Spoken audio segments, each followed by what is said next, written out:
दा सांग्रां हिसाबैथ' पाब्लिक हल बिथाङा खोब दं होनना आं साना ओरैनोथ' जिखिनि नुदों खहा जानांगौ होननानै सानाखै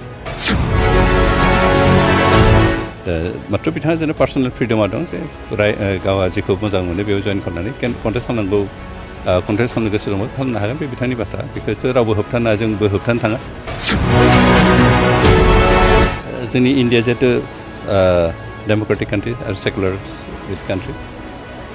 सोर मा पार्टिखौ मोजां मोननानै जइन खालामो बे पार्सनेल फ्रिडमा दङ बेनिखाय बिथाङा जुदि माबाखौ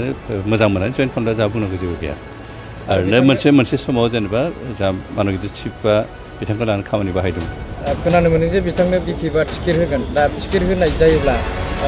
कठिन चिरां हिसाबै माबाफोर खहाफोर जागोन ओरैनोथ' जिखिनि नुदों खहा जानांगौ होननानै सानाखै दा सांग्रां हिसाबैथ' पाब्लिक हल बिथाङा खोब दं होनना आं साना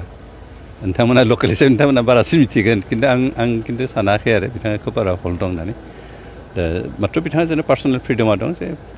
गावहा जेखौ मोजां मोनो बेयाव जइन खालामनानै कन्टेस्ट खालामनांगौ कन्टेस्ट खालामनो गोसो दंबा खालामनो हागोन बे बिथांनि बाथ्रा बेखौसो रावबो होबथाना जोंबो होबथानो थाङा नों कन्टेस्ट खालामनाङा होननानै बा बेबायदि पार्टि जइन खालामनाङा होननाबो जों बुंनो थाङा खारन बे पार्सनेल फ्रिडम बेखौ बिथाङा इउटिलाइज खालामगोन आरो खाम्फा बरगयारि बिथाङा इउपिपिएलआव फैसिगोन होननानै खौरां मोननाय बेखौबो दासिम कनफार्म जाथ'वाखै आंबो खोनादोंसो खिन्थु कनफार्म नङा बेनिखायनो जेबो कमेन्ट होथ'लियाबाव सोर बाइ इलेक्सनाव बेसेबांसो जौखोन्दो भट जों सान्दों थांनाय पार्लियामेन्ट माबायावथ' जोंहा भटआ जथेस्थ' खम जादों सिगांफोरनिफ्राय एबार खिन्थु बेबायदि जानाय नंला